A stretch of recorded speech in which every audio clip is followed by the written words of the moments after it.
श्री सत्य प्रकाश मिश्रा जी चाचा जी, वो भी इस परिवार आकर के महाराज श्री से आशीर्वाद प्राप्त करें। श्रीमती लीलावती पांडे जी जो कि बुआ जी हैं, वो भी मंच पर आकर के महाराज श्री से आशीर्वाद ग्रहण करें।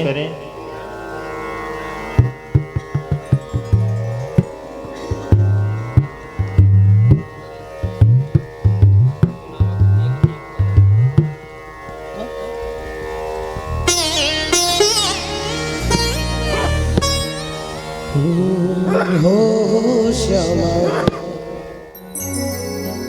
प्यारी कुंज बिहारी श्री कृष्ण भानु दुलारी। हो श्यामा प्यारी कुंज बिहारी जय जय श्री कृष्ण भानु दुलारी। हो श्यामा प्यारी कुंज बिहारी श्री कृष्ण भानु दुलारी। तेरी लीला जग से न्यारी रे, तेरी लीला जग से न्यारी। हो श्यामा प्यारी कुंज बिहारी जय श्री कृष्ण भानु दुलारी। हो श्यामा प्यारी कुंज बिहारी श्री कृष्ण भानु दुलारी।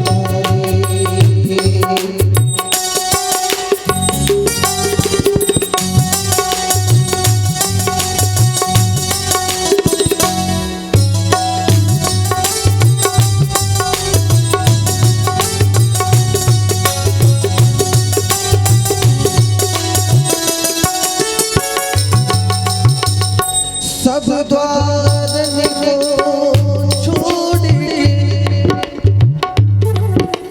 सब द्वारन को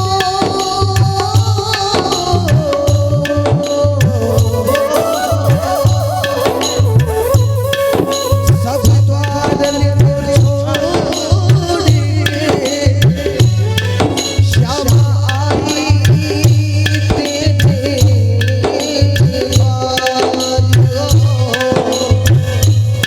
सब द्वार को छोड़ के प्यारी आई तेरे द्वार। श्री कृष्ण भानु लाडली मेरी ओर निहार। जय जय श्यामा कुंज बिहारी जय जय श्यामा कुंज बिहारी। तेरी लीला जग से न्यारी, तेरी लीला जग से न्यारी, तेरी लीला जगत दुलारी, लीला जगत दुलारी। प्यारी कुंज बिहारी जय श्री हरिदास दुलारे। हो श्यामा प्यारी कुंज बिहारी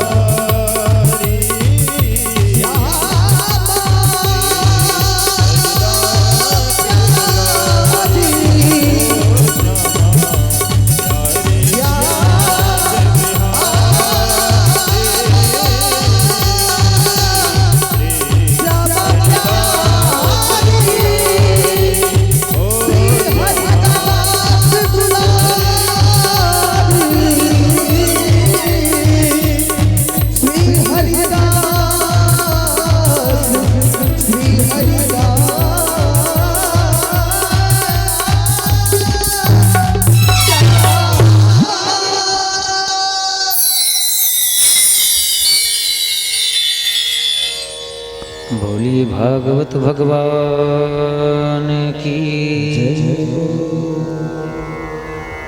बहुत बहुत हृदय से आभार और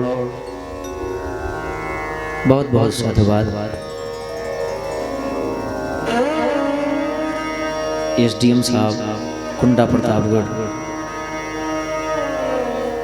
साथ में बहन जी, अपने संपूर्ण परिवार के साथ, बच्चों के साथ इस ज्ञान यज्ञ गंगा में पधारे। इस व्यासपीठ की ओर से एवं अपने संपूर्ण टीम की ओर से आपका बहुत बहुत आभार, बहुत बहुत साधुवाद। पिता के इस यज्ञ में आपके आगमन से आज पिता की यह यज्ञ पूर्ण हुई।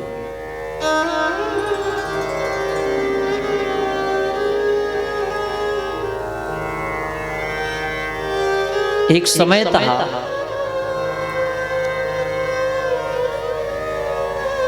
कि जिसने बोलना सिखाया, जिसने चलना सिखाया,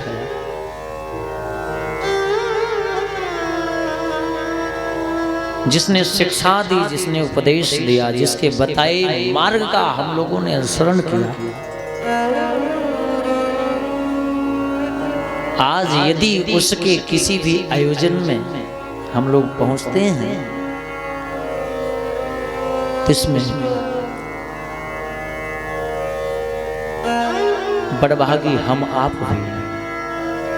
ये हमारा परम सौभाग्य है।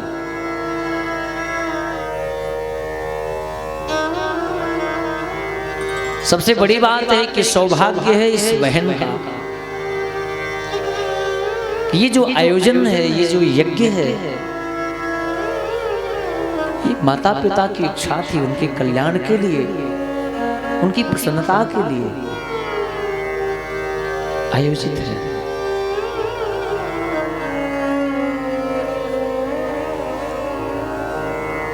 ऐसे आयोजन में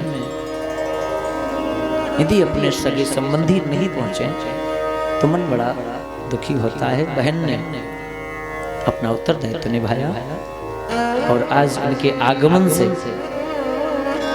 हमारे अभिषेक भैया एवं शिवानी जी की यह तपस्या सफल हुई। इनकी पूजा सफल हुई।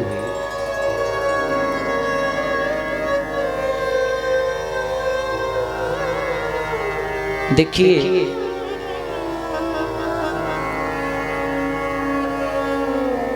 मां का प्यार, पिता का दुलार, वो बचपन की बातें हैं।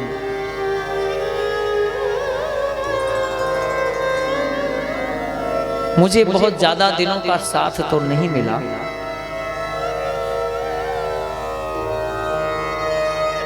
लेकिन जब भी मैं इस क्षेत्र में आता, विशेष रूप से जब बेलावन देव पे कथा होती, तो लगभग हमारे ख्याल से 2 बार या 3 बार शायद मुलाकात हुई है। बाबूजी ने एक दिन निवेदन किया कि आचार्य जी, ये हमारा घर है सामने वाला, आप यदि पधारें तो बड़ा अच्छा लगेगा। मुस्कुराते रहते थे, हमेशा हंसते रहते थे।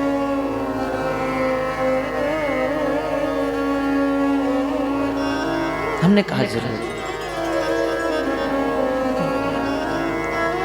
आने को तैयार हुए, आए भी। जब मैं यहाँ पर आया तो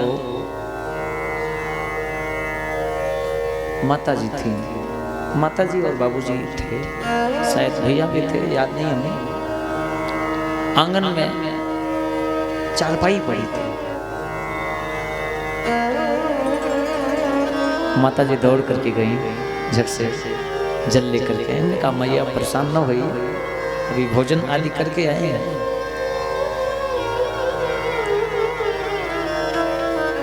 बैठ गई। मैं चारपाई पर बैठा रहा हूँ, नीचे बैठी रही। मैंने कहा कि आप आइए ना, जैसे भैया आपके पुत्र हैं वैसे मैं भी पुत्र ही समझिए, पुत्र जैसा व्यवहार। बोले नहीं, आप हमारे क्षेत्र में, हमारे गांव में आए हैं, एक आचार्य पीठ पर आप बैठे हैं, तो मैं आपके बगल नहीं बैठ सकती। तो बाबूजी ने एक मुझे पुस्तक दी,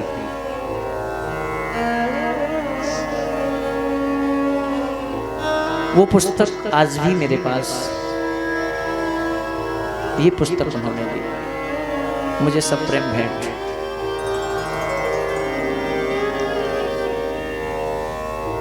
तब से ये पुस्तक आज तक मेरे पास है। कथा आयोजित हुई, लखनऊ बुलाए घर पे, आचार्य जी मिलना चाहते हैं, हमने कहा हम आएंगे। उन्होंने मुस्कुराते हुए मुझसे पूछा, आचार्य जी आपको याद है मैंने आपको एक पुस्तक दी थी? मैंने कहा कि बाबूजी वो पुस्तक आज भी मेरे पास सुरक्षित है और मैंने बहुत संभाल करके रखा है।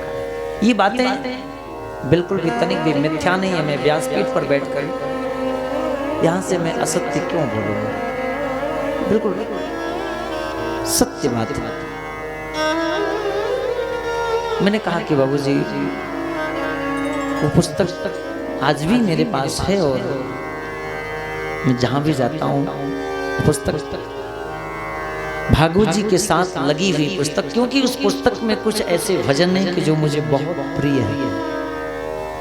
उनकी याद में केवल मेरे पास ये पुस्तक रह गई या फिर उनकी यादें रह गई।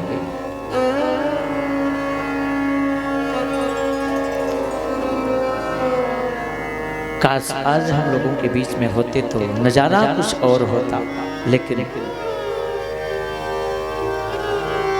हमारे अभिषेक भैया से जितना बन सका इन्होंने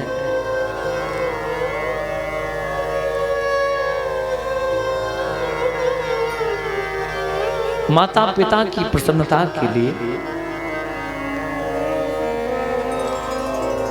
जहां पर इनकी पहुंच नहीं थी उसको भी इन्होंने बेहतर करने के लिए सोचा। एक एक पग पर इन्होंने परामर्श लिया हमसे। मैं इनको दावता रहा भैया गुरु जी ये कर लूं, पिताजी की इच्छा थी, मैंने भैया रहने दो, नहीं उनकी इच्छा थी गुरु जी कोई कमी नहीं रहनी चाहिए।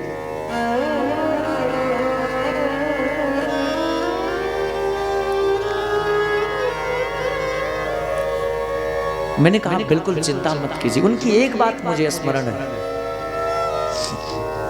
उन्होंने कहा कि आचार्य जी मैं सोचता हूं कि केवल भागवत का मुझे मूल सार तत्व सुनना है। जो लोग टीवी आदि में कथा करते हैं, मैं देखता हूं कि यहाँ की चर्चा वहां की चर्चा, ये सेठ वो सेठ, आचार्य जी बिल्कुल मुझे अच्छा नहीं लगता।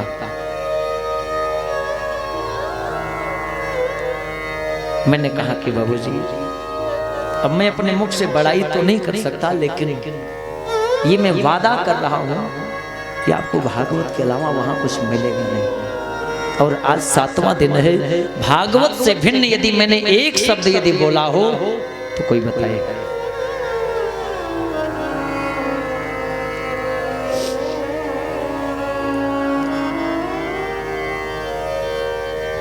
मुझे ऐसा लग रहा है कि हम सभी के बीच में बैठे हैं और बस कुछ कहने वाले हैं। भैया ने अपने पहुंच से कहीं ज्यादा इस आयोजन में अपनी सामर्थ्य से भी ज्यादा मेरे भैया धन तन मन प्रातः काल सबसे पहले उठना और सबसे बाद में सोना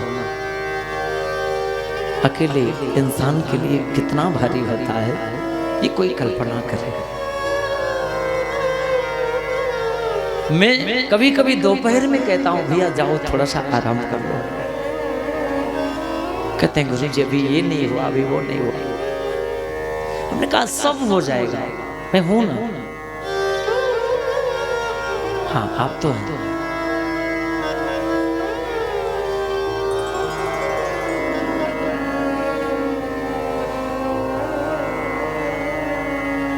आज बाबूजी की आत्मा को बहुत शांति मिली होगी।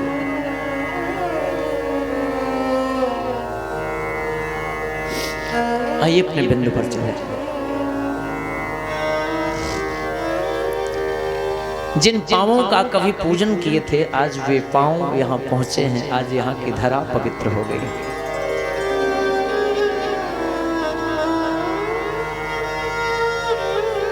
साहब रुकेंगे, जाएंगे, रुकेंगे, रुक रहे हैं ना।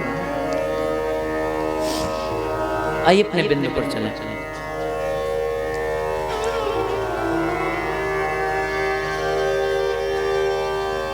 बोली भागवत भगवान की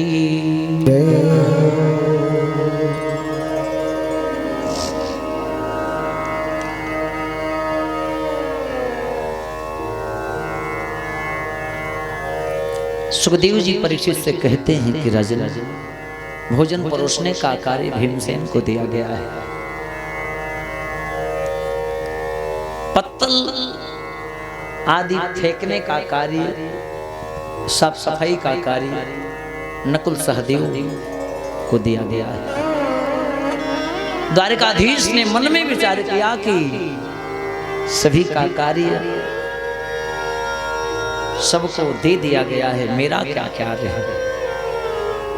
इस यज्ञ में, इस आयोजन में कौन सी सेवा बची है जो मैं लूं। जो भक्त यज्ञ नारायण के दर्शन के लिए आ रहे हैं, उनके पैरों को धोने का कार्य मेरे द्वारिकाधीश ने लिया।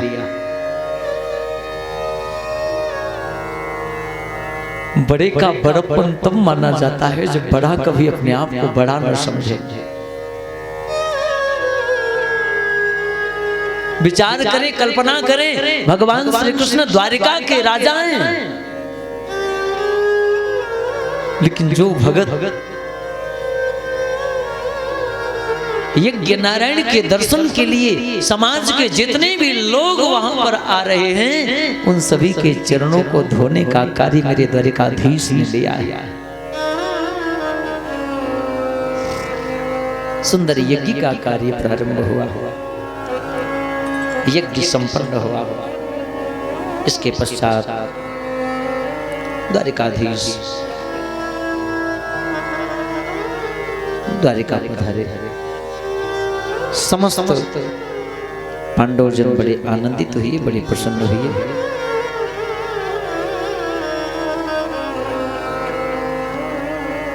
सुखदेव जी से परीक्षित ने कहा, बड़ी सुंदर चर्चा है,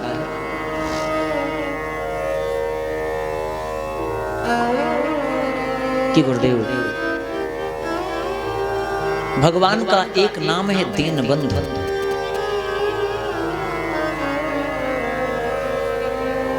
दीनों को मेरे प्रभु अपना बंधु बनाते हैं।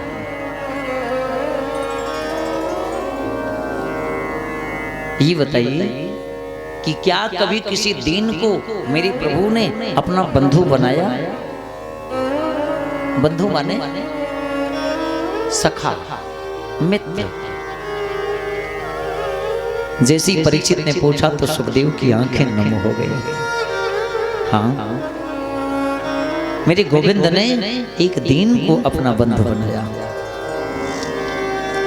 कि कृष्णस्यासि सखा कश्चित् ब्राह्मणो ब्रह्मवीतमः विरक्त इन्द्रियार्थेषु प्रशान्तात्मा जितेन्द्रियः। कृष्णस्यासीत् सखा कश्चित् ब्राह्मणो ब्रह्मवित्तमः विरक्त इंद्रियार्थेषु प्रशान्तात्मा जितेन्द्रियः। भागवत में एक मित्र की कथा है, एक सखा की कथा है, एक विपन्न ब्राह्मण की कथा है। तो आइए इसी ब्राह्मण को हम सभी सुदामा मान करके सुने। सुदामा का नाम भागवत में नहीं लिखा है। केवल 2 पात्र ऐसे हैं कि जिनका नाम भागवत में नहीं लिखा, एक राधा और दूसरा सुदामा। मित्र की कथा है, गरीब ब्राह्मण की कथा है। कहीं कहीं लिखा है कि सुदामा दरिद्र थे, लेकिन सुखदेव जी ने सुदामा को कहीं दरिद्र नहीं कहा, कहीं भिखमंगा नहीं कहा, बल्कि सुदामा जी की कितनी प्रशंसा की है कि ब्राह्मणो ब्रह्मवित्तमः विरक्त इंद्रियार्थेषु प्रशांतात्मा जितेंद्रिय, परम विरक्त है। सुदामा की जो इंद्रियां हैं वे सुदामा के वश में रहती हैं, अपनी इंद्रियों को जीत लिया है। प्रशांत आत्मा जितेंद्रिय, कभी किसी से कुछ मांगते नहीं, यहां तक कि भगवान की भक्ति में भी भगवान से भी कभी कुछ नहीं मांगते। दरिद्र किसे कहते हैं? दरिद्रो यस्तु असंतुष्टो, जिसे अपनी संपत्ति पर, जिसे अपनी व्यवस्था पर संतोष न हो, जो दूसरे की व्यवस्था को हड़पने की चेष्टा करे।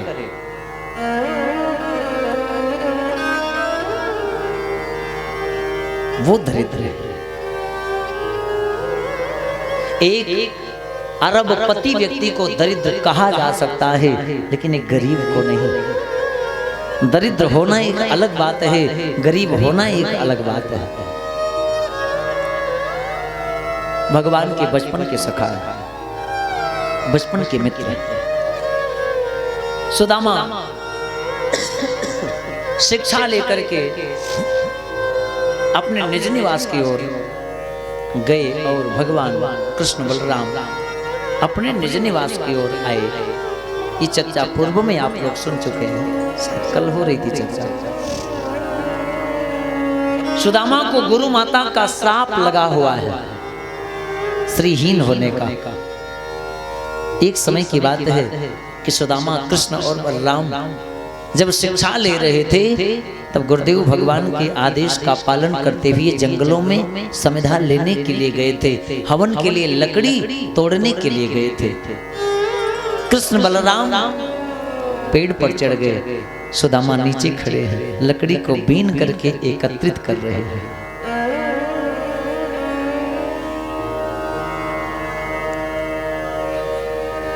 गुरु माता ने चने दिए सुदामा को, बेटा भूख लगे मिल बांट कर के खा लेना।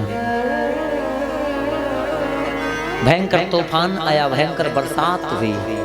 कृष्ण बलराम पेड़ पर चढ़े खड़े बैठ गए, डाली को पकड़ कर बैठे, जोर का तूफान आया।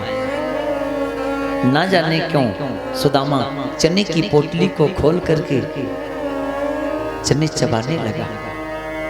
कृष्ण ने देखा, पूछा, मित्र क्या खा रहे हो? भैया सुदामा क्या खा रहे हो? एक बार सुदामा ने भगवान से झूठ बोला, कन्हैया मैं कुछ खा नहीं रहा हूं, ये ठंड के कारण मेरे दांत आपस में स्वतः कटकटा रहे हैं। कोई बात नहीं।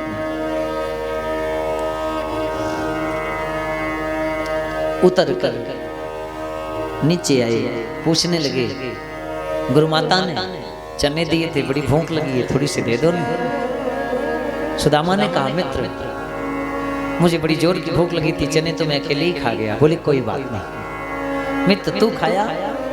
कोई बात नहीं। लकड़ी के गट्ठर को कृष्ण और बलराम दोनों अपने सिर पर रख करके आश्रम की ओर आने लगे।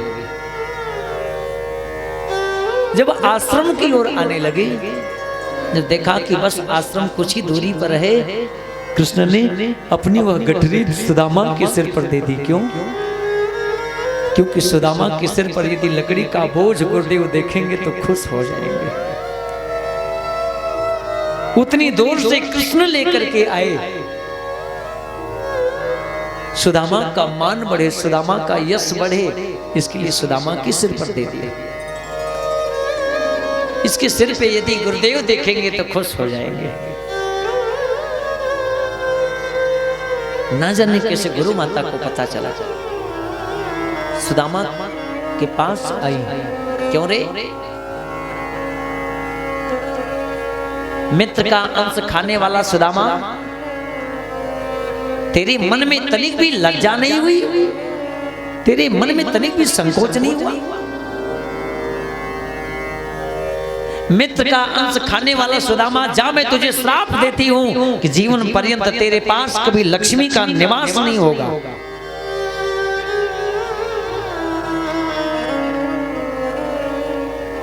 इतने में शांतिपन मुनि पधारे। तुमने ये ठीक नहीं किया। सुदामा मेरा बहुत ही आज्ञाकारी शिष्य है, तुमने ये श्राप देकर के ठीक नहीं किया। गुरुदेव भगवान ने आशीर्वाद दिया, बेटा सुदामा तेरी गुरु माता ने श्राप दिया है तो श्राप तो तुझे लगेगा, लेकिन मेरा आशीर्वाद है कि जिस दिन तू गोविंद के पास चला जाएगा, जिस दिन तू कन्हैया के पास चला जाएगा, उसी दिन तेरे जीवन की संपूर्ण विपन्नता सदा के लिए दूर हो जाएगी। ये मेरा आशीर्वाद है। वही सुदामा अपने घर पहुंचे, भगवान अपने यहाँ पहुंचे। धीरे धीरे बड़े हुए, सुदामा का विवाह हुआ। पत्नी का नाम है सुशीला। यहीं से सुदामा के जीवन में विपन्नता ने प्रवेश किया, गरीबी ने प्रवेश किया।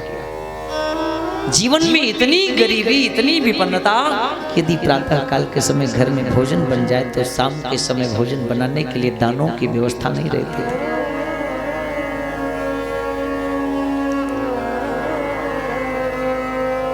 फसल कट जाने के बाद खेतों में जो दाने रह जाते हैं, सुदामा जाते हैं दोपहरी में उन दानों को बीन करके लाते हैं, पत्नी को देते हैं। पत्नी धोती है, सुखाती है, फिर पीसती है।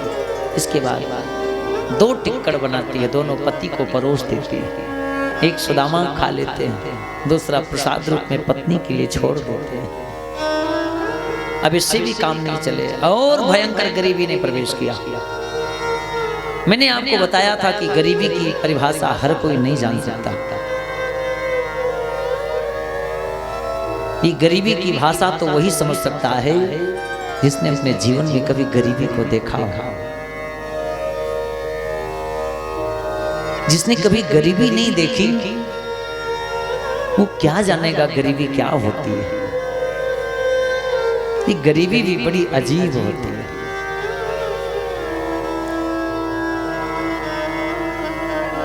धीरे धीरे समय व्यतीत होता गया, गरीबी बढ़ती गई।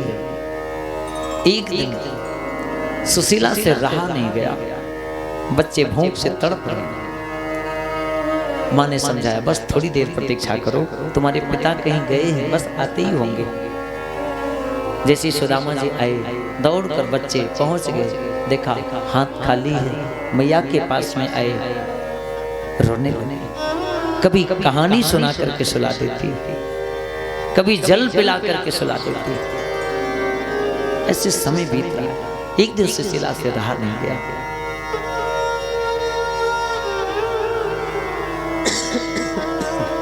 भगवान से प्रार्थना करने लगे कि या परमात्मा,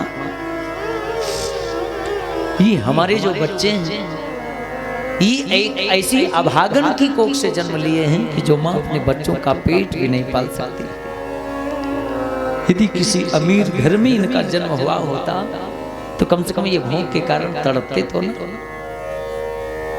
ये मेरा दुर्भाग्य है, इन बच्चों का दुर्भाग्य है जो कि मेरी कोख से जन्म लिया।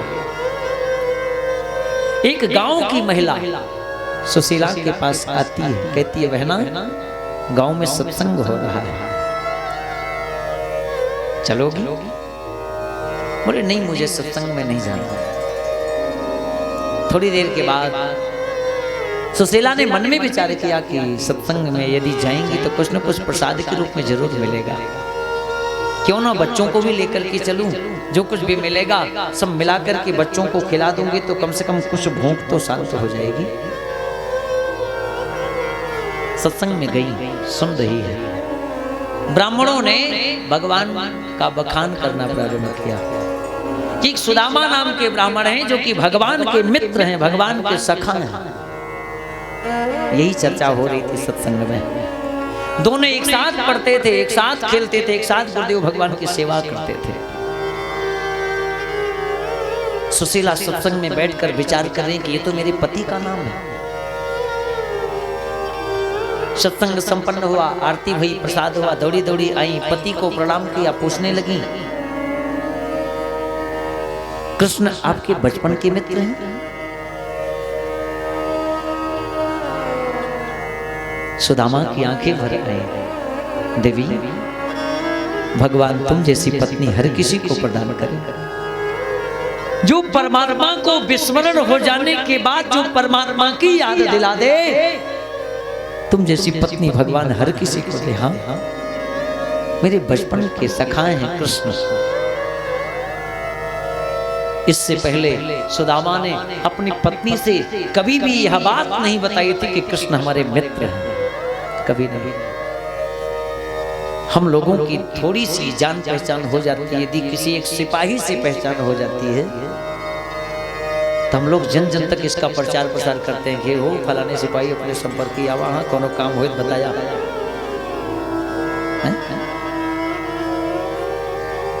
सुदामा ने कभी अपनी पत्नी को नहीं बताया। सुशीला रोने लगी और सुदामा से कहती है कि प्रभु, कि नाथ जाओ चले द्वारिका, नाथ जाओ चले द्वारिका, अब यहाँ पर गुजारा नहीं है। नाथ जाओ चले द्वारिका, अब यहाँ पे गुजारा नहीं है। नाथ जाओ चले द्वारिका, अब यहाँ पर गुजारा नहीं है।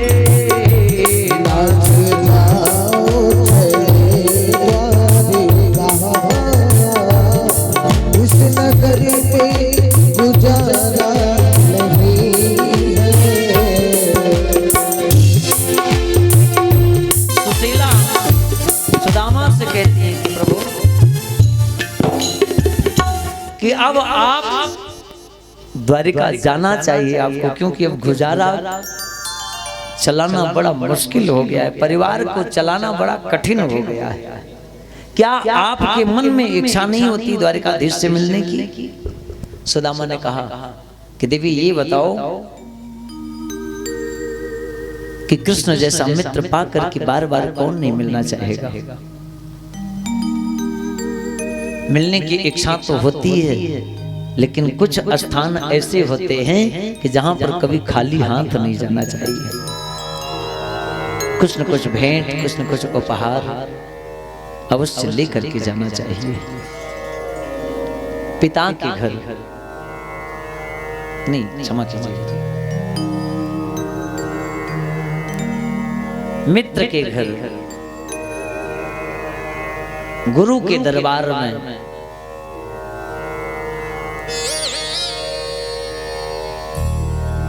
भगवान के प्रांगण में, भगवान के दरबार में, और बेटी के घर, ये कुछ स्थान ऐसे हैं कि कभी खाली हाथ नहीं जाने चाहिए। तुम तो जानती हो घर में कितनी गरीबी है, कितनी विपन्नता है। सुशीला ने कहा कि आप तैयारी बनाएं, मैं कुछ न कुछ व्यवस्था करती हूँ। जाकर गांव में 5 घरों से एक एक मुट्ठी चावल मांग करके ले आई कि आज त्वा चतुरो मोष्ठी विप्राण पृथक तंडुलाओ। 5 घरों से एक एक मुट्ठी चावल मांग करके ले आई हैं विप्राण पृथक तंडुलान। कितनी बुद्धिमानी का परिचय दिया है। 5 घरों के चावलों को यदि आप एकत्रित करेंगे तो वे 5 प्रकार के दिखाई देंगे। द्वारिकाधीश को ये पता कैसे चले कि मेरे यहाँ कितनी गरीबी है। उसी पोटली में बांध कर सुदामा को दे दिया। सुदामा मार्ग में चल जाए। सुदामा का स्वरूप देखें। दुबला पतला शरीर, शरीर में यज्ञोपवीत,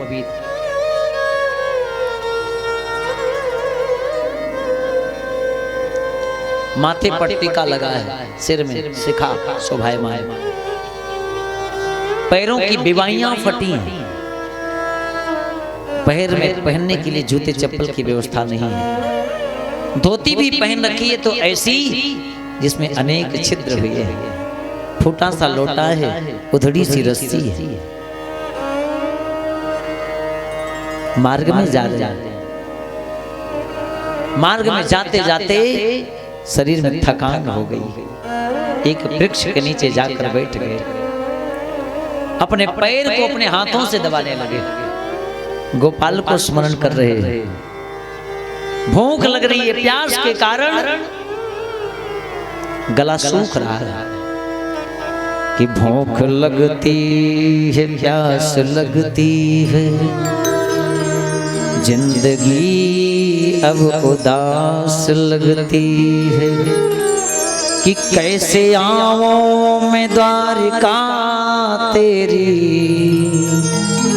आस भी अब निराश लगती है। हे गोपाल, अब मुझसे चला नहीं जा रहा है। हाथ का तकिया लगाया, मुझ में चलने की हिम्मत नहीं है। हे द्वारिकाधीश, यदि मिलने की इच्छा हो तो यहीं पर आ जाओ, क्योंकि अभी इसके आगे मैं चल नहीं सकता। पूरा शरीर दर्द के कारण कराहने लगा। गोपाल को बुलाते हैं सुदामा जी, बड़े सुंदर भाव से बुलाते हैं।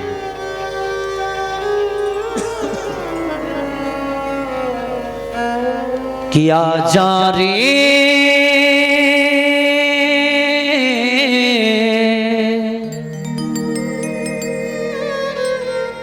कान्हा मेरे, तुझे को तो भारा यार बुलावे, रविया में हमसे चला नहीं जाए, तुमको तो भारा बुलावे, रविया में हमसे चला नहीं जाए, तुमको तो भारा यार बुलावे, रविया में हमसे चला नहीं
वृक्ष के नीचे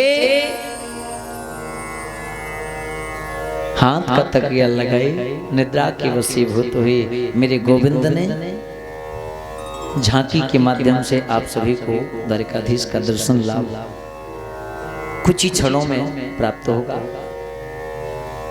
और अभी जो शेष चर्चा है, शेष चर्चा होने के बाद हम लोग झांकी का दर्शन करेंगे, क्योंकि झांकी के बाद फिर चर्चा में फिर मन नहीं लगेगा।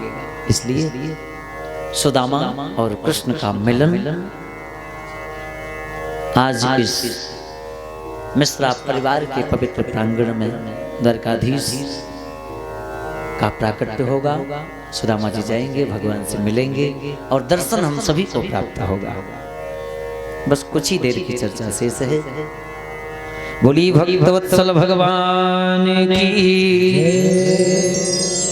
भगवान श्री कृष्ण द्वारिका से अपनी योगमाया के द्वारा सुदामा को वृक्ष के नीचे से उठाया, ले जाकर द्वारिका के समीप स्थापित कर दिया। सुदामा की जब निद्रा खुली तो जय श्री कृष्ण की ध्वनि सुनाई दे रही है। देखा छोटी सी नदी है, किनारे गए, केवट नाव में बैठकर अपने ग्राहक की प्रतीक्षा कर रहा है। भैया ये कौन सी नगरी है? बोले ये द्वारिकापुरी है।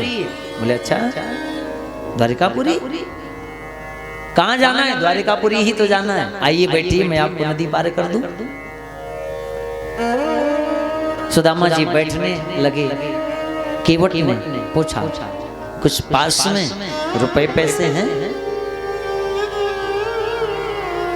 सवेरे सवेरे पहले ग्राहक आप हो। सुदामा जी नाव से नीचे उतर गए। भैया रुपए पैसे हैं नहीं, और बिना रुपए पैसे के पार करोगे नहीं, मुझे द्वारिका जाना ही नहीं है। वापस आने लगे। ये केवट कोई और नहीं, स्वयं भगवान। सुदामा से कहा भैया आइए बैठिए, आप जैसों को मैं बिना पैसे के ही पार कर देता हूँ, आइए बैठिए।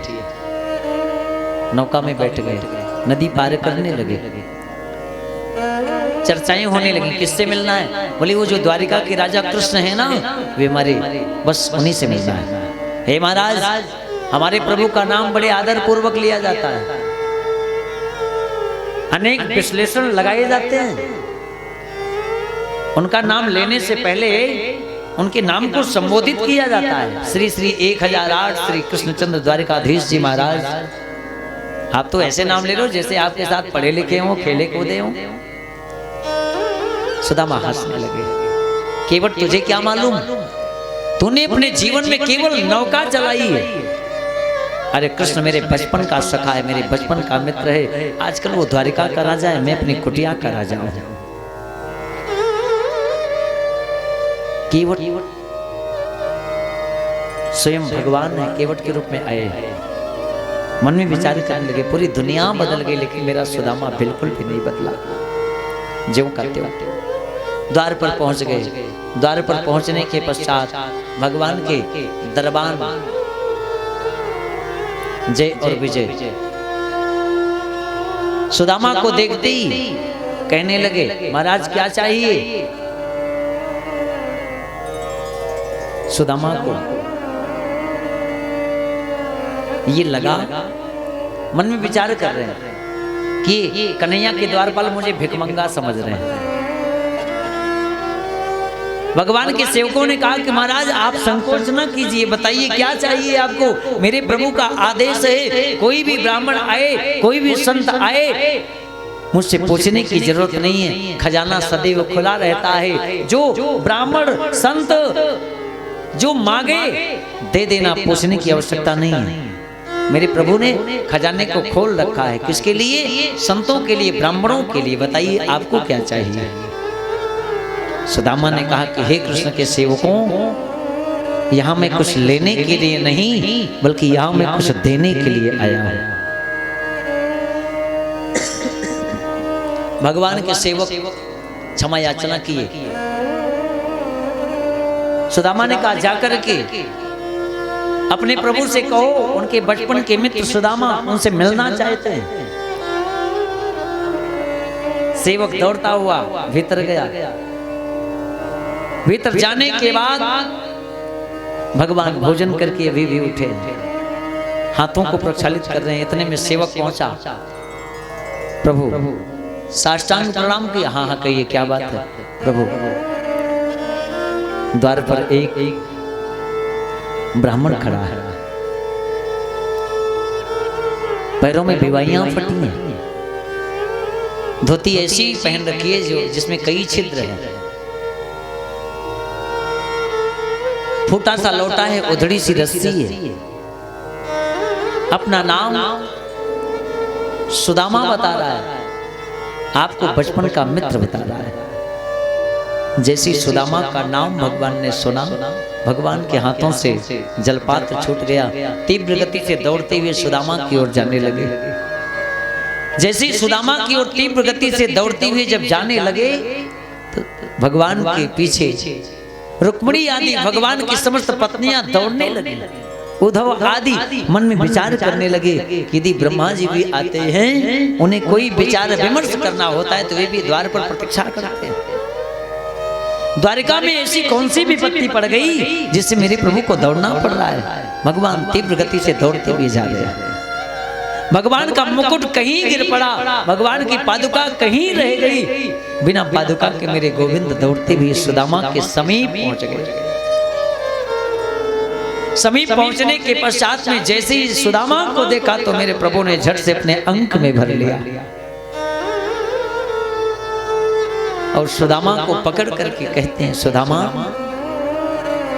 भगवान की आंखें भर आई। आंखें तो सुदामा की भी भर आई, लेकिन सुदामा अपने आंसुओं को निकलने नहीं दिए। क्यों? यदि मेरे नेत्रों में कन्हैया आंसुओं को देखेगा तो इसे कष्ट होगा, इसे तकलीफ होगी। भीतर ही भीतर अपने आंसुओं को पी गए। कंधे पर हाथ रखकर मित्रवत व्यवहार करते हुए भीतर लेकर के जा रहे हैं। अपने सिंहासन पर बैठने के लिए आमंत्रित किया। सुदामा जी जाकर बैठे। रुक्मिणी आदि को आदेश दिया, जल्दी से जल भर करके ले आओ, इनके चरणों को धोना है। रुक्मिणी को आने में विलंब होने लगा। भगवान सुदामा के प्रेम में कि देख सुदामा की दीन दशा, करुणा करके करुणा निधि रोए।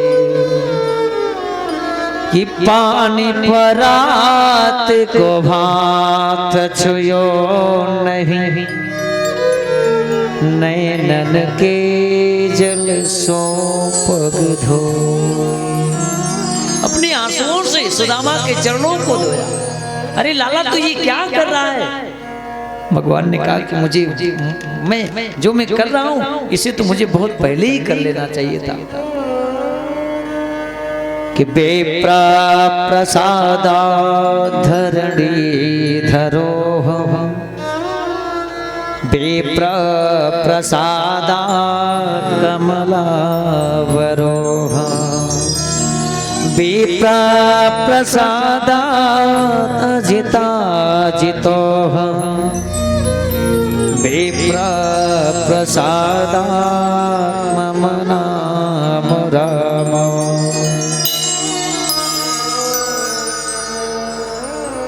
आज मैं जो कुछ भी हूँ आप जैसे ब्राह्मणों की कृपा से हूँ। विप्र प्रसादात् धरणी धरो। सुखदेव जी परीक्षित से कहते हैं कि राजन सुदामा की बड़ी सुंदर सेवा की, सुंदर स्वागत किया। उन चावलों को मेरे प्रभु ने ग्रहण किया। बड़ी सुंदर चर्चा है, बड़ी विस्तृत चर्चा है। ये तो कथा है और कथा सागर है। इसमें प्रवेश कर जाओ फिर इसका कोई अंत नहीं है।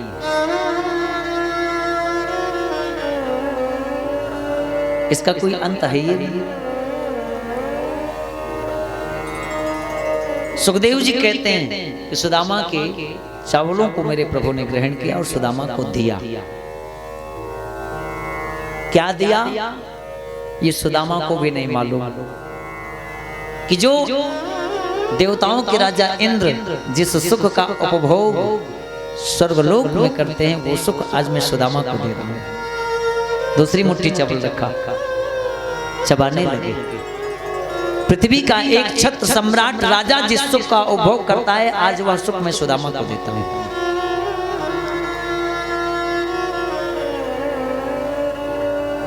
एक रात्रि सुदामा द्वारिका में रुके, दूसरे दिन सुदामा वहां से अपने निज निवास की ओर चले। देखा यहां मेरी कुटिया थी, अब तो कोठियां बनी पड़ी है। संपूर्ण दुख दूर किया, भगवान के दिव्य स्वरूप का चिंतन करते हुए सुदामा ने अंत समय में परमात्मा की उस परम धाम को प्राप्त किया। बोली भक्तवत्सल भगवान की।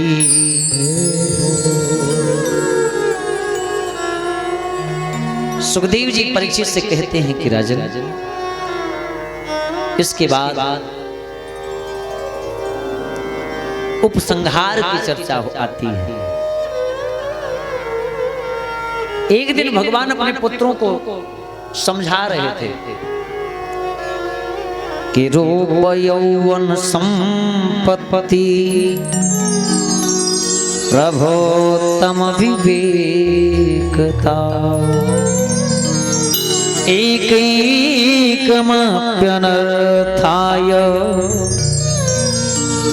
किमु यत्र चतुष्टयम्। भगवान अपने पुत्रों को समझा रहे हैं क्या? हे पुत्रों, जिसके पास ये चार वस्तुएं रहती हैं, यदि उसके पास विवेक नहीं रहता तो कभी न कभी वह व्यक्ति अधर्म अवश्य कर जाता है। क्या क्या?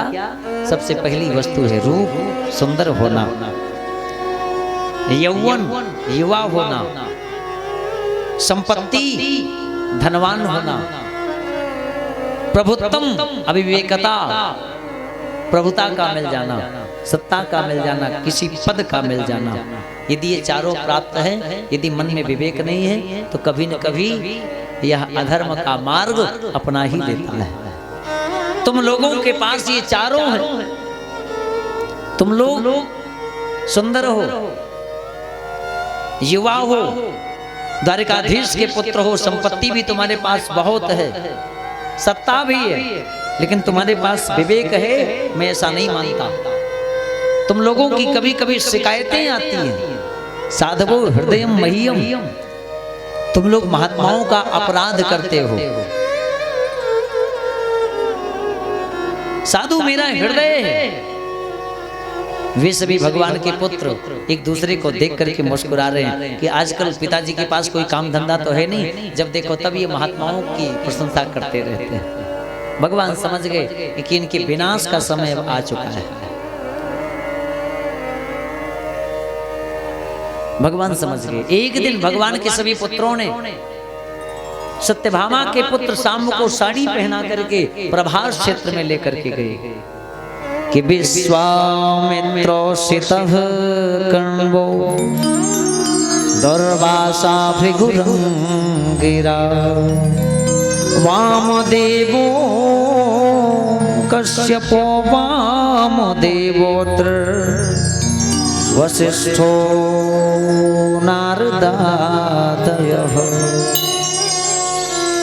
प्रभास क्षेत्र में गए, महात्माओं ने देखा, भगवान के पुत्रों से पूछा, हे कृष्ण के पुत्रों, ये नई बहू को आखिर लेकर कहां जा रहे हो? भगवान के पुत्रों ने महात्माओं से कहा कि हे ऋषियों, आप सभी तो त्रिकालदर्शी संत हैं, ये आपके पास आई है ये जानने के लिए कि ये गर्भवती है, इसे बेटा होगा कि बेटी होगी। पेट में कपड़ा आदि बांध करके शाम आए हैं, साड़ी पहन करके।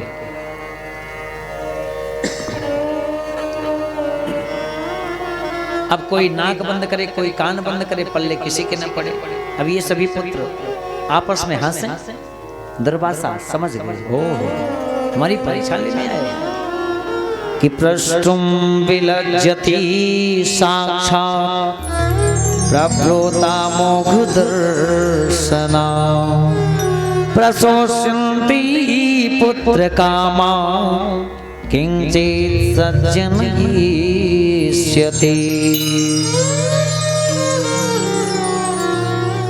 दुर्वासा समझ गए, भयंकर क्रोध किया और भगवान के पुत्रों को श्राप दे डाला कि हे कृष्ण के पुत्रों, इसके पेट से लोहे का एक ऐसा मूसल पैदा होगा जो तुम्हारे संपूर्ण वंश को सर्वनाश कर देगा, जो तुम्हारा संपूर्ण वंश समाप्त हो जाएगा। ऐसा श्राप देकर के सभी ऋषि वहां से उठे चले गए। भगवान के पुत्र सभी जब अपने द्वारिकाधीश द्वारिका में पहुंचे तो जैसे ही साड़ी को उतारा तो देखा तो लोहे का मूसल रखा पड़ा है। आपस में एक दूसरे से वार्तालाप करके किसी ने बताया कि इसे पीस कर समुद्र में डाल दो, ये कहते रहते हैं होता ये कुछ होने वाला नहीं, इनको कहने दो। उसी लोहे के मूसल को पीसकर समुद्र में डाल दिया। उसका क्या परिणाम कि एरका नामक घास उत्पन्न हुई, तलवार के जैसे नुकीली। इसके पश्चात सुखदेव जी परीक्षित से कहते हैं कि जब छोटा सा कण बचा था तो उसे ऐसे ही समुद्र में डाल दिया, एक मछली निगल गई उस कण को। जब मछली निगल गई तो एक मछुआरे ने मछली को पकड़ा और जब मछली के पेट को चीरा तो उसमें से वही लोहे का कण मिला, और जब लोहे का कण मिला तो एक बहेलिया के हाथों उसे बेच दिया। बहेलिया ने उसे अपने बाण में पत्थर पर नुकीला बनाकर घिस करके बाण में पिरो लिया। यहाँ श्राप लगा हुआ है। एक दिन भगवान के जितने भी पुत्र हैं सब समुद्र के किनारे पहुंचकर आपस में मदिरा पान किए, और जब मदिरा पान किए तो मदिरा पान करने के बाद एरका नामक घास को उखाड़कर एक दूसरे पर वार करने लगे। जब वार करने लगे तो आपस में लड़ करके सब समाप्त होने लगे, सब मरने लगे। बलराम जी ने विरोध किया, पुत्रों ये क्या कर रहे हो तुम लोग, आपस में क्यों लड़ रहे हो? तो बलराम जी को भी मारने को उद्यत हुए। बलराम जी समझ गए कि अब यहाँ रहना ठीक नहीं है। जाकर भगवान श्री कृष्ण के चरणों में प्रणाम किए। प्रणाम करने के पश्चात में बलराम जी शेष के रूप में परिवर्तित हुए, सीधे क्षीर सागर को चले गए। भगवान के परम धाम जाने का समय भगवान ने एक बटवृक्ष के नीचे शयन मुद्रा में प्रभु विराजमान है। वही बहेलिया जो बाण में उसी मूसल का बचा हुआ भाग पिरो करके शिकार के लिए निकला, भगवान के तलवे को हिरण का नेत्र समझ बैठा और भगवान के चरणों में प्रहार कर दिया। और जैसे बाण को छोड़ा तो बाण को छोड़ने के बाद भगवान के तलवे में जब आकर के बाण लगा, बहेलिया दौड़ा दौड़ा आया। आने के बाद में भगवान से क्षमा याचना किया तो भगवान ने कहा कि ये मेरी इच्छा थी, ये तेरा ऋण था मेरे ऊपर, तेरा कर्ज था, आज तेरे ऋण से मैं मुक्त हुआ। त्रेता में मैंने छुपकर तुझे बाण मारे थे और द्वापर में तूने मुझे बाण मार दी, तेरा मेरा हिसाब बराबर। इसके बाद मेरे प्रभु के शरीर से एक तेज निकला, एक प्रकाश निकला जो कि जा करके भागवत जी में समाहित हो गया। बोलिए भागवत भगवान की जय हो। उसी दिन से मेरे गोविंद भागवत में जाकर के समाहित हो गए और उसी दिन से राधा कृष्ण भगवान का निवास सदा के लिए भागवत जी में स्थापित हो गया। बोलिए राधा कृष्ण भगवान की जय हो। भागवत कोई किताब नहीं, भागवत कोई पोथी नहीं, भागवत कोई कहानी नहीं, भागवत कोई मनोरंजन का साधन नहीं, भागवत स्वयं भगवान श्री कृष्ण हैं और साक्षात राधा कृष्ण भगवान का भागवत जी में स्वरूप स्थापित है। और जो भी भागवत भगवान की शरण में पहुंचता है, भागवत भगवान की गर्जना है, भगवान उसकी संपूर्ण समस्याओं का समाधान कर देते हैं, संपूर्ण दुखों का सर्वनाश कर देते हैं और अपने भक्त की मनोकामना को अवश्य पूर्ण करते हैं। इसीलिए भागवत की कथा जो जिस मनोकामना को लेकर के श्रवण करता है उसकी वह मनोकामना मेरे प्रभु अवश्य पूर्ण करते हैं। बोली भागवत भगवान की। सुखदेव जी को सुखदेव जी ने राजा परीक्षित से कहा कि इस प्रकार 125 वर्ष तक मेरे प्रभु ने इस धराधाम पर राज्य किया, इसके पश्चात मेरे प्रभु अपने परम धाम को प्रस्थान किए। सुखदेव जी खड़े हुए और राजा परीक्षित से पूछते हैं कि राजन, अभी तक तुमने जितने प्रश्न किए मैंने तुम्हारे प्रश्नों का उत्तर दिया, लेकिन अब मैं तुमसे एक प्रश्न पूछता हूँ। हाँ कहिए। ये बताओ, तुम्हें 7 दिन में मरने का श्राप लगा हुआ है, क्या तुम मरोगे? परीक्षित ने हाथ जोड़ा, गुरुदेव मैं मर नहीं सकता। ये शरीर मरता है, ये शरीर जन्म लेता है और मैं शरीर नहीं, मैं तो आत्मा हूँ। और आत्मा कभी न तो जन्म लेती है और न ही आत्मा कभी मरती है। आत्मा सदैव अमर है। सुखदेव जी समझ गए, तुमने कथा सुनी, तुमने चिंतन किया है, परमात्मा के स्वरूप का बोध तुम्हें हो चुका है, आत्मज्ञान तुम्हें हो चुका है। बस राजन, बस तुमने कथा को सुनी है, चिंतन किया है, मनन किया है, सुखदेव जी का पूजन किया परीक्षित ने। सुखदेव जी वहां से खड़े हुए सीधे जंगल को प्रस्थान किए। नैमिषारण्य में सूत जी शौनक आदि ऋषियों को बताते हैं कि इस प्रकार सुखदेव जी ने महाराज परीक्षित को श्रीमद् भागवत महापुराण की बड़ी सुंदर कथा को सुनाया, बताया। सूत जी शौनक आदि ऋषियों से कहते हैं कि ऋषियों, परीक्षित के ज्येष्ठ पुत्र जन्मेजय विशाल सेना लगा दिए, तक्षक आने न पाए, पिताजी को काटने न पाए।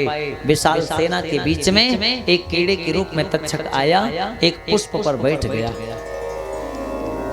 परीक्षित शयन मुद्रा में परमात्मा के चरणों में अपना ध्यान लगाया। तक्षक पुष्प से जाकर के परीक्षित के शरीर पर बैठ गया। तक्षक ने तैयारी कर ली डसने की, क्योंकि तक्षक मायावी है, कीड़े के रूप में आया है। चारों ओर सेना लगी है। तक्षक ने जैसे ही अपने मुख को खोला डसने के लिए महाराज परीक्षित को, इतने में महाराज परीक्षित के शरीर से प्राण निकलकर परमात्मा में जाकर के विलीन हो गया। परीक्षित का मोक्ष हो गया। बोलिए परीक्षित महाराज की। परीक्षित मुक्त हो गए, परीक्षित को मोक्ष मिल गया, परमात्मा का वह परम धाम मिल गया। अब तो केवल यह निर्जीव शरीर पड़ा है। और जैसे ही प्राण निकला, प्राण निकलने के बाद तक्षक ने परीक्षित के शरीर को डंक मार दिया। डंक मारने के बाद वहां से तक्षक अंतर्ध्यान हुआ। यहाँ हाहाकार मच गया। तक्षक ने परीक्षित को काट लिया, परीक्षित की मौत हो गई। जन्मेजय बहुत दुखी हुए, विलाप किए, पिता के शरीर का दाह संस्कार किया, अंत्येष्टि किया, तिलांजलि दी। इसके बाद जन्मेजय ने क्रोध में आकर के सर्प यज्ञ किया कि मैं संसार में एक भी सर्प जीवित नहीं रहने दूंगा। सर्प यज्ञ किया। तब आस्तिक मुनि पहुंच करके सर्प यज्ञ को स्थगित करवाया। इसके बाद अपने पिता की शांति के लिए, अपनी मन स्थिति की शांति के लिए जन्मेजय जी ने श्रीमद् देवी भागवत महापुराण की, श्रीमद् देवी भागवत की कथा वेद व्यास जी के द्वारा श्रवण किए। सूत जी कहते हैं कि इस प्रकार परीक्षित का मोक्ष हुआ। हे ऋषियों, जैसे क्षेत्रों में काशी श्रेष्ठ है, उसी प्रकार पुराणों में भागवत श्रेष्ठ है।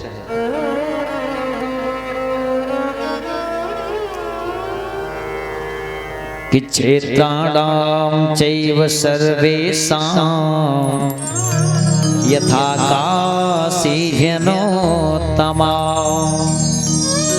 तथा पुराण प्रातः श्रीमद् भागवतम द्विजा। जैसे क्षेत्रों में काशी श्रेष्ठ है, वैष्णवों में भगवान शिव श्रेष्ठ हैं, देवों में अच्युत भगवान श्री कृष्ण श्रेष्ठ हैं, वैसे ही पुराणों में भागवत श्रेष्ठ है। परमहंसों की संहिता है, वैष्णवों का परम धन है। श्रीमद् भागवत महापुराण के सबसे अंतिम श्लोक में सूत जी सौनक आदि ऋषियों को बड़ी सुंदर बात बता रहे हैं। सभी लोग मेरे साथ उच्चारण कीजिएगा। सबसे अंतिम उपदेश है भागवत जी का कि नाम संकीर्तनम यस्य नाम संकीर्तनम यस्य सर्व पाप प्रणाशन सर्व पाप प्रणाशन प्रणामो दुख समनः प्रणामो दुख समनः तम नमामि हरिं पर तम नमामि हरिं परम्। नाम संकीर्तनम यस्य सर्व पाप प्रणाशनम। भगवान नाम संकीर्तन समस्त पापों को नष्ट करने वाला है। प्रणामो दुख समनः तम नमामि हरिं परम। अर्थात हम सभी भगवान के चरणों में बारंबार वंदन करते हैं, बारंबार प्रणाम करते हैं, और भगवान हम सभी को अपने चरणों की भक्ति प्रदान करें। बोली बाल कृष्ण लाल की, बोली भागवत भगवान की।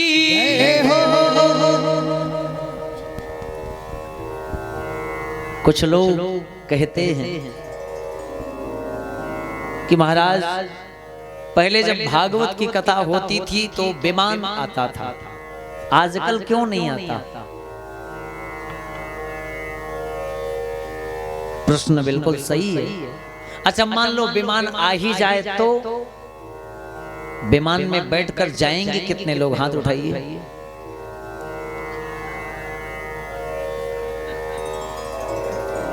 आगे पीछे क्यों बाना?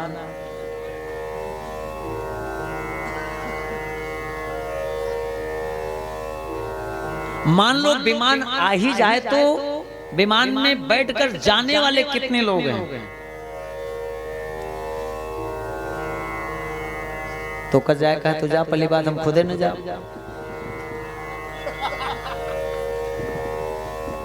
जा जा। अगर हम चले जाएंगे, जो आगामी कथाएं हैं इन्हें कौन करेगा?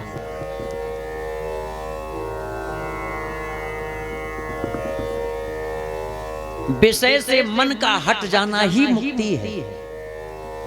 मुक्ति क्या है? विषय से मन का हट जाना, वासना से मन का हट जाना, संसार से मन का हट जाना, मन का परमात्मा में लग जाना, यही मुक्ति है।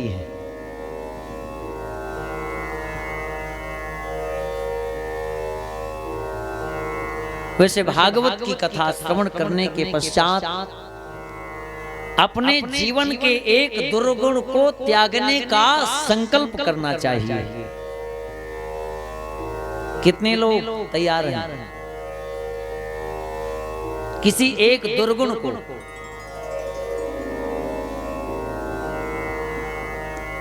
छोड़ने का संकल्प लेना चाहिए हर किसी को।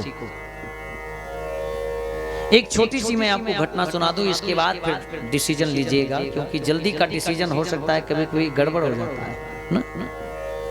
एक गुरुजी थे, उनका एक शिष्य था। तो गुरुजी ने कहा कि शिष्य, माघ मेला चल रहा है, चलो गंगा जी स्नान कराएं। बोले चलो, हम तो सोच ही रहे थे कोई मिल जाए फ्री फंड में, चले गंगा जी नहाए। शिष्य गया। अब गुरुजी ने कहा कि एक काम करो, पहले मेरे कपड़ों को तुम देखो, रखवाली करना, भीड़ बहुत है। माघ मेला में आपने देखा है कि थोड़ी सी सावधानी हटी की दुर्घटना घटी। फिर तो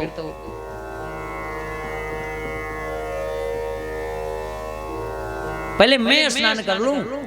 गुरुजी ने स्नान किया, स्नान करके आकर के अपना कपड़े आदि बदले। शिष्य से बोले जाओ तुम भी। गोता लगाओ।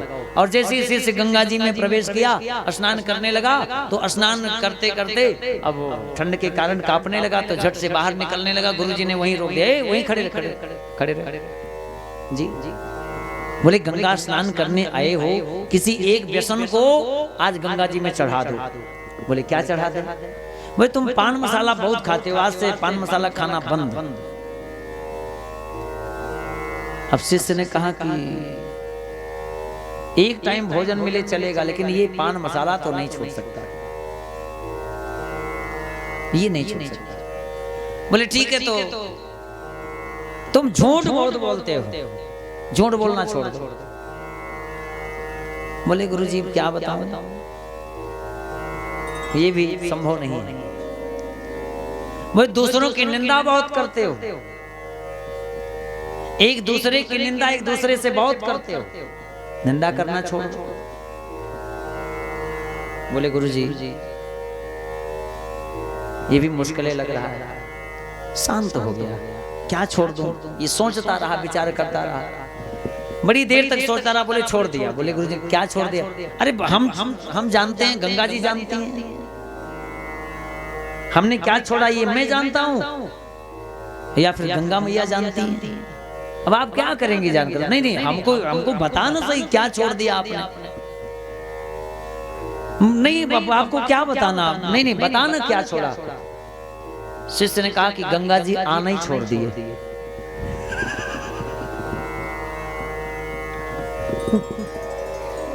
यही एक छोड़ सकता है, और तो कुछ छोड़ने वाला है नहीं। आज के बाद मैं कान पकड़ता हूं, कभी मैं मुझको कभी आना ही नहीं, यही छोड़ सकता है। तो कहीं ऐसा तो नहीं कि आज मैं यहाँ हामी भरवा दूं तो कल से आप लोग भी यही कहने लगो कि आज के बाद कथा में आने छोड़ दिया। बोलिए भक्तवत्सल भगवान की। कहने का भाव, जीवन में यदि परिवर्तन आ जाए, सुनने के बाद यदि कुछ सुधार आ जाए, यदि जीवन में कुछ परिवर्तन आए, वही कथा सफल है, वही कथा सार्थक है। बोलिए भक्तवत्सल भगवान की जय हो। इस आयोजन में हमारे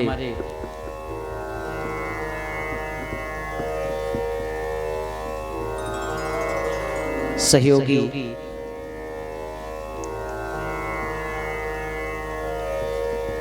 जिनको सबसे पहले मैं शुभकामना देना चाहूंगा, वे हैं हमारे आदर्श भैया, जो कि साउंड की इतनी सुंदर व्यवस्था किए, इतनी सुंदर व्यवस्था के अनुसार उसको ऑपरेट किया कि जिससे हम लोगों का बहुत ही मन लगा। और इनकी इस कार्यशैली से और इनकी इस मेहनत से हम सभी बड़े आनंदित हैं। और परमात्मा से यह प्रार्थना कि परमात्मा इनको सदैव प्रसन्न रखें, और इनके सम्मान में एक बार सभी लोग ताली सेवा करते हुए इनको बहुत बहुत बधाई और बहुत बहुत साधुवाद। आपने बड़ा परिश्रम किया है और बड़ी मेहनत की, और ईमानदारी से, जिम्मेदारी से आपने अपना बहुत अच्छा कार्य किया। भागवत भगवान व्यासपीठ से आपके लिए ढेर सारी शुभकामनाएं और बहुत सारा प्यार, दुलार एवं आशीर्वाद।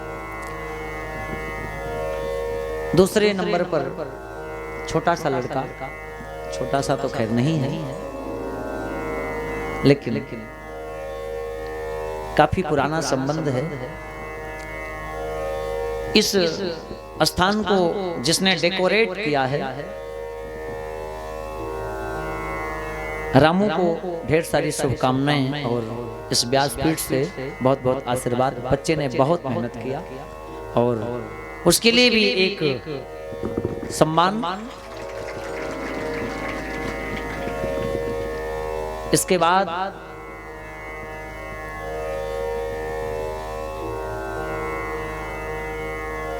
जिसकी छत छाया में हम लोग बैठे हैं, हमारे शुभम भैया जो कि परिवार से ही हैं, आपके लिए भी ढेर सारी शुभकामनाएं एवं बहुत बहुत आशीर्वाद। आपने भी बड़ा परिश्रम किया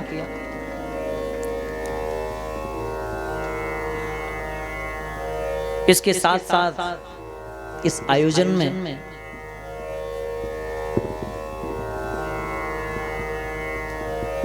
जो सबसे बड़े हकदार हैं, हकदार का भाव, कहने का मतलब, कहने का भाव, इन भाइयों ने जो सेवा दी है, जो परिश्रम दिया है, वास्तव में मेरे पास शब्द नहीं है इन भाइयों की प्रशंसा के लिए। और उन भाइयों में हमारे अंकित भैया जो कि लखनऊ से पधारे हैं,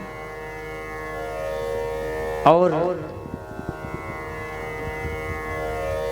राजू भैया जो कि क्या कहना, जैसे भगवान श्री कृष्ण युद्ध में अर्जुन का साथ दे रहे थे सारथी बन करके, हर मोड़ पर हमारे राजू भैया ने हमारे अभिषेक भैया का साथ दिया। इसलिए सभी लोग ताली सेवा करते हुए जोरदार स्वागत, बहुत बहुत बधाई और ढेर सारी शुभकामनाएं मेरी ओर से इस व्यासपीठ से आपके लिए बहुत बहुत आशीर्वाद। और इसके बाद मैं जिनका नाम उच्चारण कर रहा हूं, हमारे अवधेश भैया, अवधेश कश्यप बबुआ, मलिहाबाद लखनऊ से पधारे। इनकी मुस्कान पहले दिन जिस प्रकार इनके मुखारविंद पर शोभायमान थी, वही मुस्कान आज भी शोभायमान है। इन्होंने जो परिश्रम दिया है, यहाँ पर जो मेहनत की है, वास्तव में इनकी प्रशंसा के लिए मेरे पास शब्द नहीं है, मैं बोल नहीं सकता, मैं आपको बता नहीं सकता कि मैं कितने खुश हूँ, मैं इनसे कितना प्रसन्न हूँ और कितना प्रभावित किया है इन भाइयों ने। तुम्हारे बबुआ भैया के लिए जोर से एक बार ताली सेवा करते हुए। इसके बाद कैमरे पर छोटा सा बालक प्रिंस जो कि बिहार से आया है, यूट्यूब पर जो लाइव दे रहा है, इसकी कोई कमी नहीं है, यहाँ पर नेटवर्क की बड़ी प्रॉब्लम है, इसलिए बच्चे ने बड़ी मेहनत के साथ इसको ऑपरेट करने की कोशिश कर रहा है और बड़ी मेहनत किया, बड़ी सेवा की और बड़ा सुंदर स्वभाव। दूसरे नंबर पर जो वीडियो रिकॉर्डिंग एवं जो फोटोज आज की जो आदि की जो व्यवस्था है, हमारे राजकुमार भैया जी की जो कि सिसोली से हैं, वे अपने पुत्र के साथ तीसरे दिन से बेचारे लगे रहे। इनको भी ढेर सारा प्यार दुलार एवं बहुत बहुत आशीर्वाद सदैव प्रसन्न रहे। माँ लक्ष्मी की कृपा, भागवत भगवान की कृपा सदैव बनी रहे। इसके साथ आपका मैं परिचय कराऊं,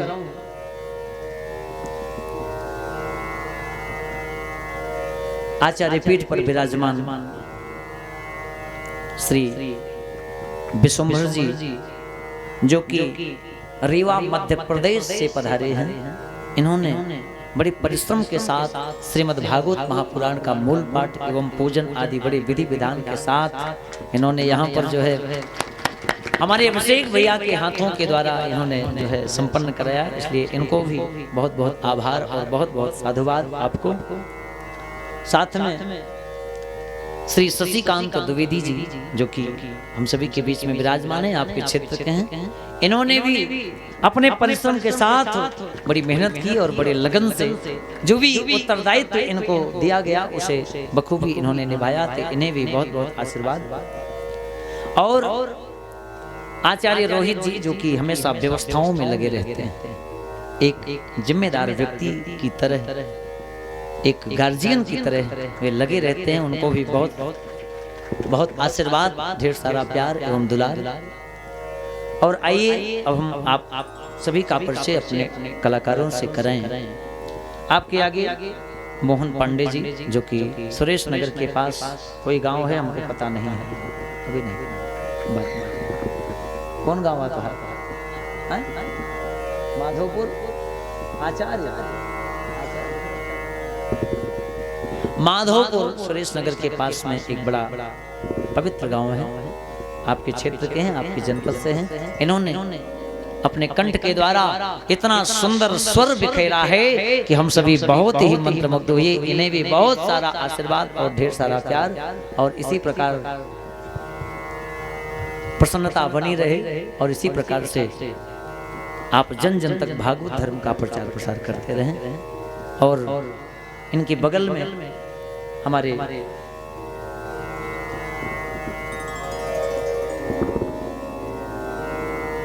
अभिषेक भैया कलाकारों का सम्मान करेंगे। बस 1 सेकंड या एक मिनट समय लेंगे।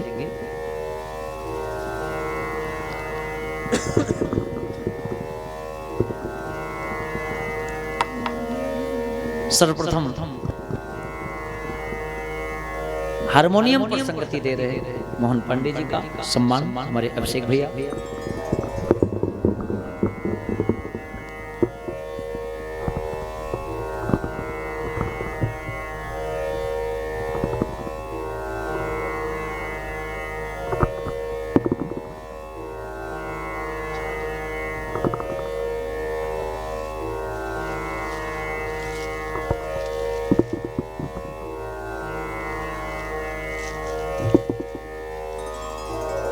सभी लोग जोरदार तालियों के साथ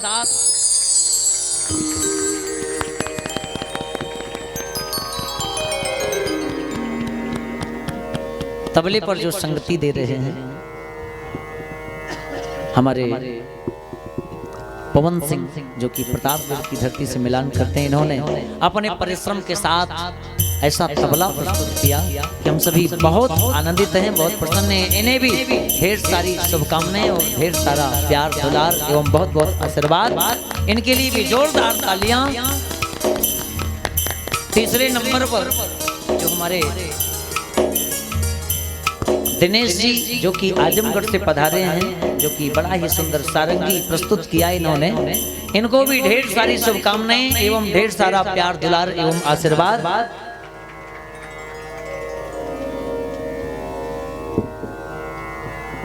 इसके बाद पैड पर जो संगति दे रहे हैं निखिल जी, जो कि प्रतापगढ़ से पधारे हैं, इन्होंने बड़े परिश्रम के साथ पैड को प्ले किया है। इनको भी ढेर सारी शुभकामनाएं एवं ढेर सारा प्यार दुलार एवं बहुत बहुत आशीर्वाद इस व्यासपीठ के माध्यम से। और कीबोर्ड पर श्री शुभम मिश्रा, जो कि कादीपुर से पधारे हैं। शुभम जी ने अपनी उंगलियों के द्वारा ऐसा मंत्रमुग्ध किया और ऐसा सुंदर यहाँ पर अपना संगीत प्रस्तुत किया कि इनके संगीत के धुन से सभी बड़े आनंदित हुए और इनको भी ढेर सारा प्यार एवं दुलार। इनके लिए भी एक बार जोरदार तालियां।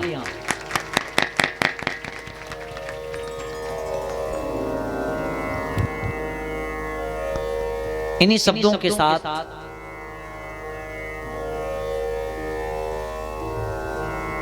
वाणी को विराम देते हुए आप सभी से एक प्रार्थना।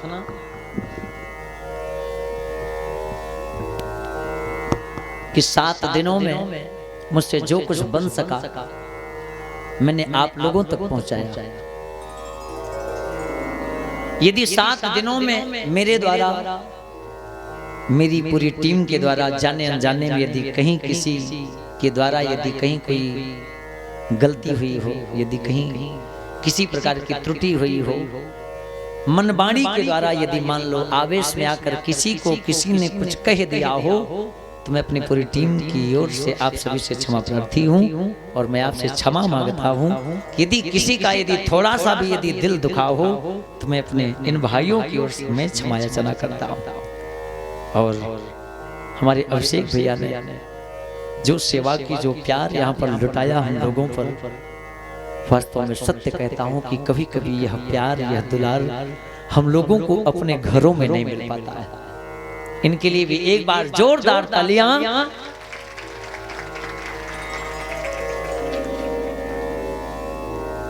आइए हमारे सामने कृष्ण सुदामा का मिलन और झांकी के द्वारा आप सभी कृष्ण सुदामा का दर्शन करेंगे। इसके पश्चात भगवान की मंगलमयी आरती होगी।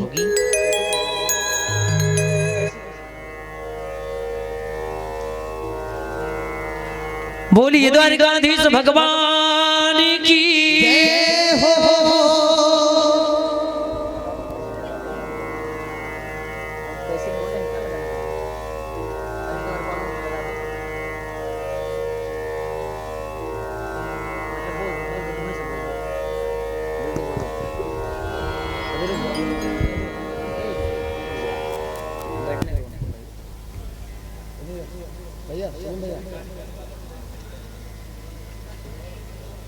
वो दरअसल बोले थे ना कि हम रिकॉर्डिंग पे ही हमारा प्ले हो पाएगा। अभी रुक जाओ। भगवान श्री कृष्ण की दिव्य छवि, दिव्य स्वरूप इस प्रांगण में प्रस्तुत है।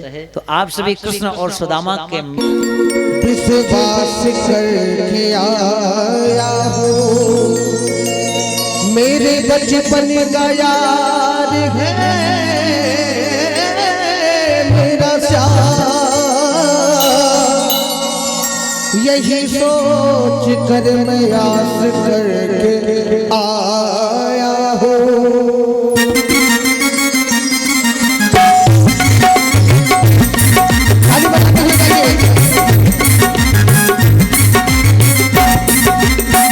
अरे द्वार पालो कन्हैया कह दो, अरे द्वार पालो कन्हैया कह दो। मिलने सुदामा गरीब आ गया है, मिलने सुदामा गरीब आ गया है। भटकते भटकते न जाने कहाँ से, भटकते भटकते न जाने कहाँ से। तुम्हारे महल के करीब आ गया है, तुम्हारे महल के करीब आ गया है। बोलिए सुदामा महाराज की।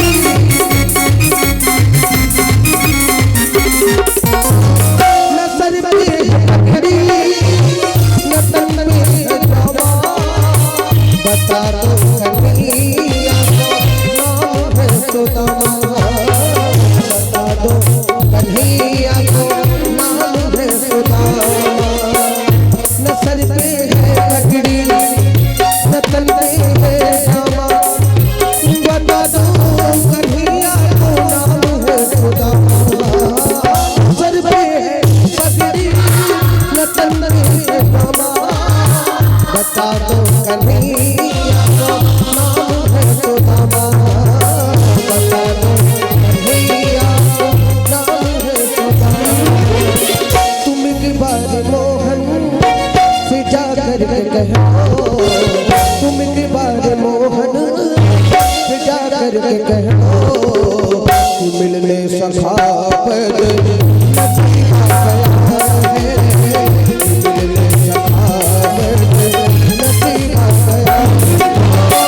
अरे बार बालो कन्हैया कह दो, मिलने सुदामा गरीब आ गया है।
रमणी को बहुत ही अचंभा, ये मेहमान कैसा अजीब कलाम है, मेहमान कैसा अजीब कलाम।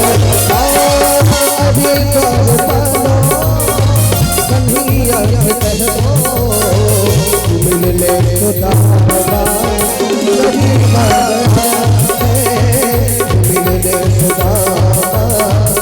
गरीब मिलने खुदा गरीब मिलने खुदा चंद्रमा मनसो जात शिक्षो सूर्यो अजायत श्रोत्राद्वायस्य प्राणस्य मुपादग्निरजायत। श्री भागवत भगवान की भे आरती, पापियों को पाप से भेतारती। श्री भागवत भगवान की आरती, पापियों को पाप से भेतारती। भागवत भगवान की भेतारती, पापियों को पाप से भेतारती। भागवत भगवान की आरती, पापियों को पाप से भेतारती।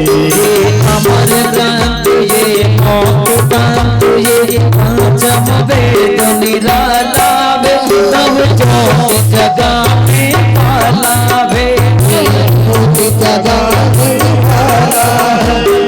सुख करनी ये दुख भरनी ये सुख करनी ये दुख भरनी, जग के मंगल की आरती, पापियों को पाप से भेतारती। भागवत भगवान की आरती, पापियों को पाप से भेतारती। शांति गीत पावन पुनीत पापों को मिटाने वाला वे, हरि दर्श कराने वाला वे, हरि दर्श कराने वाला है। प्रभु नाम यही प्रभु धाम यही प्रभु नाम यही प्रभु धाम यही। श्री मधुसूदन की आरती, पापियों को पाप से भेतारती। भागवत भगवान की आरती, पापियों को पाप से भेतारती। मधुर बोल जग पाप कोल सत मार्ग बताने वाला वे, बिगड़ी को बनाने वाला वे, बिगड़ी को बनाने वाला है। हरि दर्श कराने वाला वे, हरि दर्श कराने वाला है। श्री राम यही घनश्याम यही, श्री राम यही घनश्याम यही, श्री राम यही घनश्याम यही, श्री राम यही घनश्याम यही। प्रभु की महिमा की आरती, पापियों को पाप से भेतारती। भागवत भगवान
नमामि राम रघुवंश दाता नमामि राम रघुवंश दाता भागवत भगवान